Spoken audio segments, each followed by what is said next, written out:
Bonjour et bonsoir à toutes et à tous. Bienvenue dans ce journée dont voici d'abord le sommaire. Le Conseil national de la communication CNC en sigle a analysé aujourd'hui le rapport de réalisation de l'année 2022-2023 qui sera ensuite acheminé au gouvernement, au Sénat et à la présidence de la République. Le gouvernement du Burundi a supprimé les institutions anti-corruption. Cela a été dit par Gabriel Rufyiri. C'était lors d'une conférence de presse ce matin. Il interpelle le gouvernement de mettre en place une stratégie nationale de lutte contre la corruption. Voilà pour le sommaire. Dans quelques instants, le développement de tous ces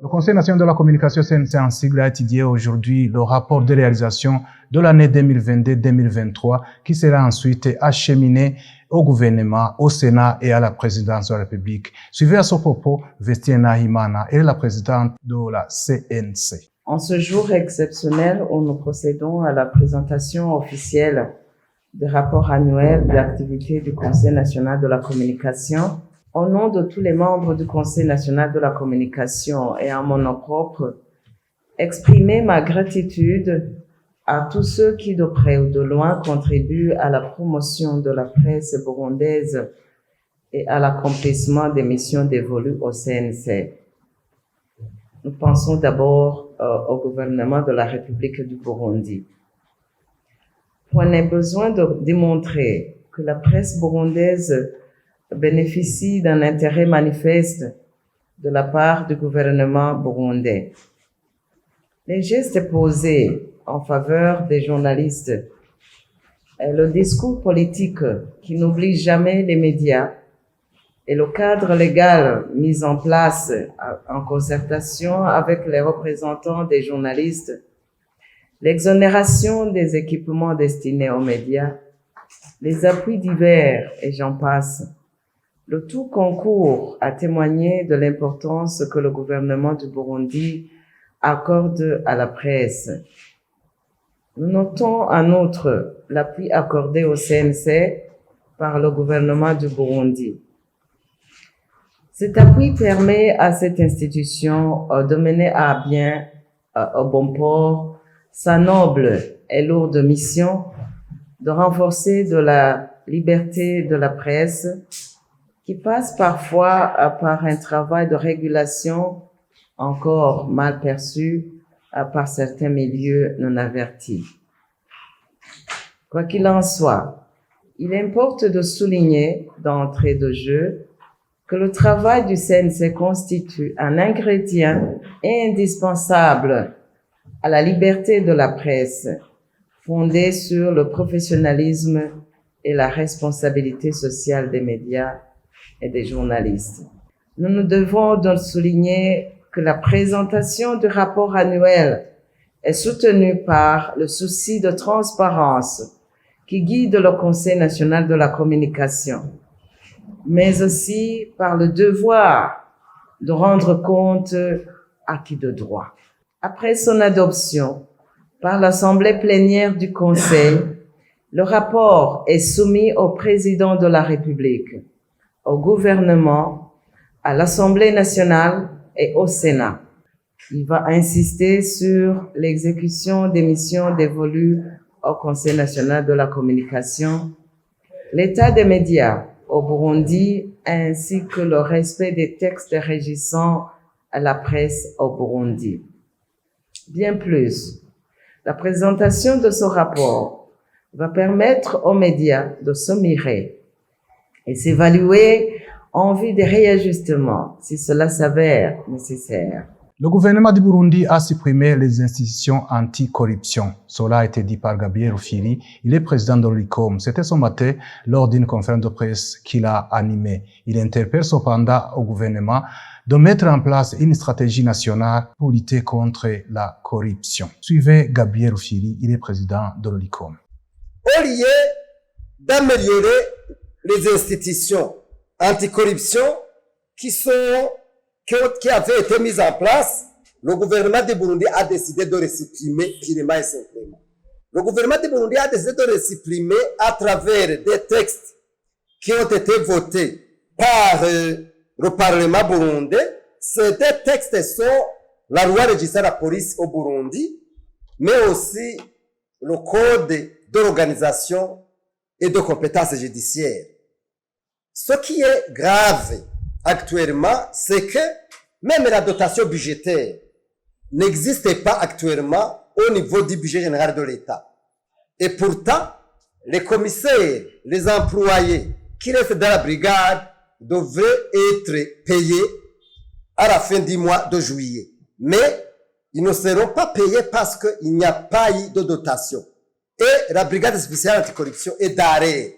Ils ne savent pas s'ils veulent se vouer parce qu'il n'y a pas même d'autoritaire. Parce que le ministère d'autoritaire, qui était le ministère à la présidence chargé de la bonne gouvernance, a été supprimé, d'où ils ne savaient pas s'ils veulent pied danser. La caravane Burundi Union européenne sillonnera 7 provinces dans le but de promouvoir le développement durable, mais également la compréhension des valeurs universelles et le dialogue entre les acteurs locaux et internationaux. C'est un reportage signé Patrice Kini. La première édition de la grande caravane Burundi Union européenne pointe à l'horizon. Celle-ci est le fruit des bonnes relations entre ces deux pays précités. Claude Bochou, il est ambassadeur de l'Union européenne au Burundi, montre l'originalité de cet événement par rapport à d'autres ultérieurement organisés par l'Union européenne. Je fais allusion à la journée de la coopération qui a eu lieu en 2022 pour la première fois dans ce pays au jardin public. Donc là, qu'est-ce qu'on a fait? On a présenté au public essentiellement de Bujumbura et aux organisations impliquées, bénéficiaires, etc. On leur a présenté la diversité des interventions de l'équipe Europe. Donc là, on s'adressait au grand public de Bujumbura. Ensuite, on a fait 2 éditions de la journée Résilience, où là, l'accent a été mis sur les programmes qui appartiennent au domaine de la résilience. Ce sont des programmes donc de soutien aux populations dans le domaine de l'énergie, de la santé, de l'environnement, de la nutrition, etc. Alors, ce qu'on a voulu faire cette fois-ci, c'est aller dans les provinces. Donc, vous voyez comment c'est complémentaire. On veut aller dans les provinces et saisir cette occasion de montrer ce qui se passe dans les provinces dans le cadre de la coopération Union européenne-Burundi, avec bien sûr les acteurs qui sont sur le terrain et qui mettent au jour le jour en œuvre ces programmes, mais aussi avec les autorités locales ou provinciales qui sont impliquées aussi. Et évidemment, les bénéficiaires quand il y en a. Et alors, on a trouvé original de nous associer avec un certain nombre de personnalités culturelles burundaises qui ont déjà fait ce genre d'effort d'aller voir sur place le résultat de ces programmes. Et vous les connaissez mieux que moi. Elles étaient d'ailleurs présentes à la journée du 9 mai, la journée de l'Europe. La diversité des activités prévues tout au long de la dite caravane, c'est ce qui lui donne l'aspect remarquable. Ce qui me semble-t-il est remarquable, c'est la diversité non seulement les thèmes qui sont abordés, puisque l'Union européenne, contrairement à d'autres bailleurs, peut-être intervient tous azimuts, je dirais, dans ces programmes d'appui.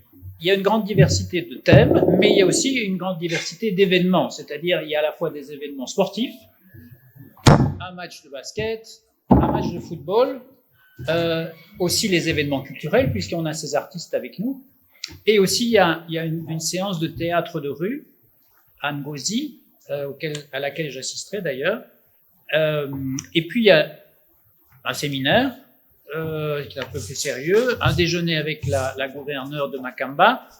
Vous voyez, donc il y a une palette d'activités qui sont proposées. Il y a l'inauguration aussi, je voulais attirer votre attention là-dessus, de la Heidi's Box à l'Université Polytechnique de Gitega.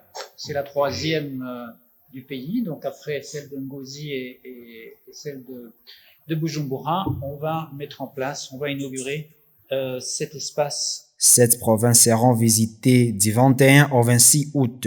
La caravane partira de Bujumbura, Kayanza, Ngozi, Gitega, Ruyigi, Makamba, Rutana pour chuter avec un concert grand public à Bujumbura dans la zone Kanyosha le 26 août avec la prestation de l'humoriste comédien Mutima, de la chanteuse Neili et de l'artiste musicien-compositeur, auteur de célèbres chansons Karabargia, Satbi. Une course internationale d'automobile est prévue au Burundi du 18 au 20 août. Cette course intitulée Burundi International Rally 2023 va se réaliser dans la province de Ngozi. Le Burundi accueillera la course automobile internationale intitulée Burundi International Rally 2023 en date du 18 au 20 août 2023. Adon Egamier, directeur de course au sein du club automobile du Burundi, explique le déroulement de cette course ainsi que les itinéraires qui seront suivis par les équipages. Le rallye se tiendra le week-end prochain à partir de vendredi 18 au 20 août dans la province de Ngozi. Ce rallye sera coté comme une manche du championnat d'Afrique des rallyes 2023. Le rallye va se tenir, c'est à Ngozi, la province Ngozi. Commune Ngozi, c'est dans 3 communes. C'est la commune Ngozi, commune Gashikama et commune Lugolo. À la question de savoir le nombre d'équipages qui participera à cette course, Adon Egamier répond. Il y a 5 équipages qui vont faire le championnat d'Afrique des rallyes 2023. Il y a un équipage qui vient de l'Ouganda, un équipage du Kenya, équipage de la Tanzanie et 2 autres équipages de l'Ouganda. Donc on a 3 Ougandais et un Kenyan et un Tanzanien. C'est eux qui vont être classés dans le championnat d'Afrique lors de ce rallye. On a 17 équipages qui vont faire le championnat national. Donc ce championnat, le rallye qu'on va faire en Ngozi, regroupera 2 compétitions, c'est-à-dire la compétition du championnat d'Afrique et aussi la compétition nationale. Don Egamier l'a dit au cours d'une conférence de presse qui a succédé une formation à l'endroit des journalistes sur l'organisation et les termes utilisés dans une course automobile organisée par le club automobile du Burundi en collaboration avec le journal Ejo Magazine. C'est par ici que prend fin ce journal. Raymond Prosper Nyonguru qui vous l'a présenté. Je vous souhaite de passer de bons moments avec la télévision BTV.